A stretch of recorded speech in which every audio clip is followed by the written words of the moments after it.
PP chairman Bilawal Bhutto Zardari चयो आहे त वज़ीर आज़म सां मुलाक़ात दौरान मुआहिदो थियो आहे त सिंध जी मर्ज़ी खां सवाइ को बि केनाल न ठहंदो। मुतालबा मञण ते वज़ीर आज़म जा थोराइता आहिनि। सीसीआई में समूरनि सूबनि जी नुमाइंदगी आहे। गॾियल मफ़ादनि वारी काउंसिल जो इजलास 2 मई ते थींदो, जंहिंमें केनालनि वारो मसइलो हमेशह लाइ हल थी वेंदो।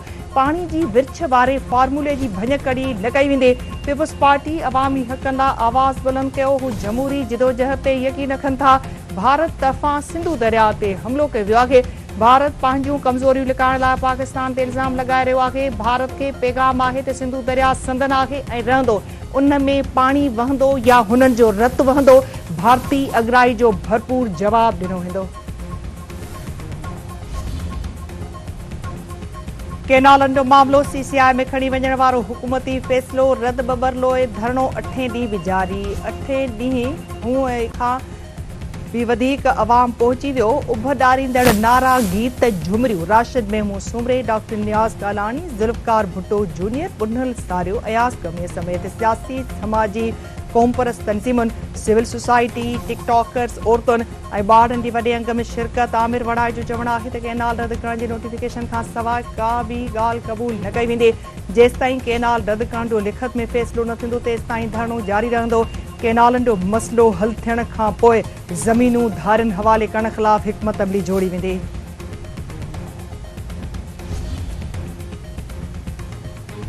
सिंध जे वॾे वज़ीर सैयद मुराद अली शाह चयो आहे त केनालनि जो मनसूबो ख़त्म थी चुको आहे। सीसीआई जे इजलास में बाज़ाब्ता ऐलान बि थी वेंदो। हू कालाबाग डैम वांगुरु केनालनि जो मनसूबो बि दफ़न कराए छॾींदा।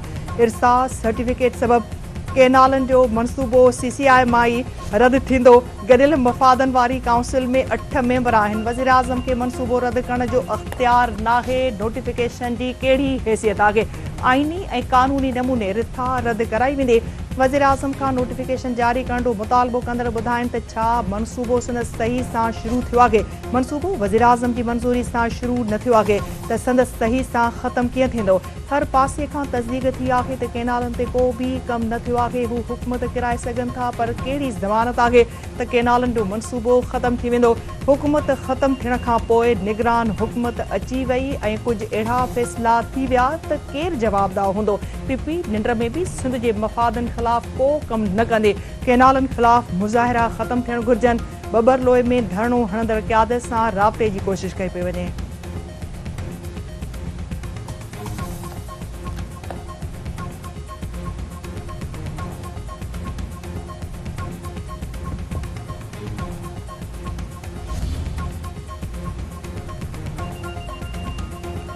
सिंधु दरिया मां केनाल कढण ख़िलाफ़ मुख़्तलिफ़ शहरनि में एहतजाजी मुज़ाहिरा ऐं धरना। वकीलनि तरफ़ां अदालती कार्रवाई जो बाइकॉट। कमू शहीद वटि सिंध ऐं पंजाब जी सरहद ते वकीलनि जो 3 ॾींहं बि धरणो।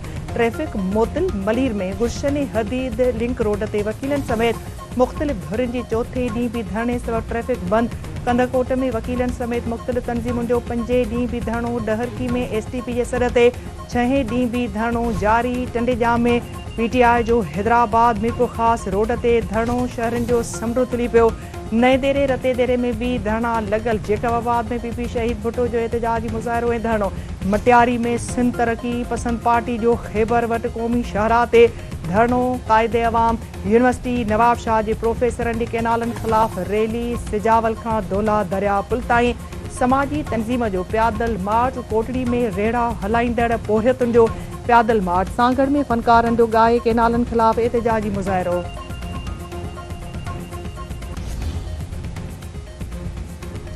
एसयूपी सरबराह ज़ैन शाह जो चवणु आहे त केनालनि जे मनसूबे ते हुकूमत धोखो कयो। जिदोजहद जारी रहंदी। सरकारी ज़मीनुनि जी अलाटमेंट बि क़बूल नाहे।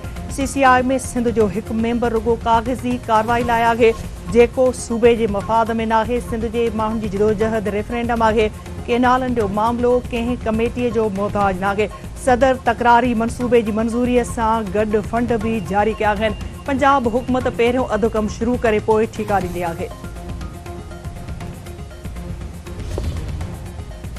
जसकम तरफ़ां सिंधु दरिया मां केनाल कढण ख़िलाफ़ 1 मई ते सिंध में मुज़ाहिरनि ऐं 11 मई ते कराची खां रोड़ी ताईं समूरनि रेलवे स्टेशन ते एहतजाज जो ऐलान। सनान कुरैशी जो चवणु आहे त सिंधु दरिया संदन जियापो आहे। हुक्मरान पाणी ते धाड़ू हणी रहिया आहिनि।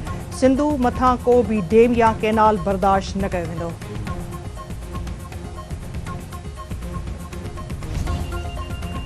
जेयूआई अॻवान राशिद मेमू सुमरे जो चवणु आहे त केनालनि बाबति सुभाणे नई हिकमत अमलीअ जो ऐलान कयो वेंदो। नोटिफिकेशन जारी थियण ताईं तकरारी केनालनि जो मनसूबो बरक़रार रहंदो। वकीलनि जी तहरीक धरणे लाइ मुज़ाहिरा कंदड़नि खे 7 दिन ताईं यादि रखियो वेंदो। सिंधी माण्हुनि खे हिक ॿिए सां विढ़ण जी साज़िश कई पई वञे।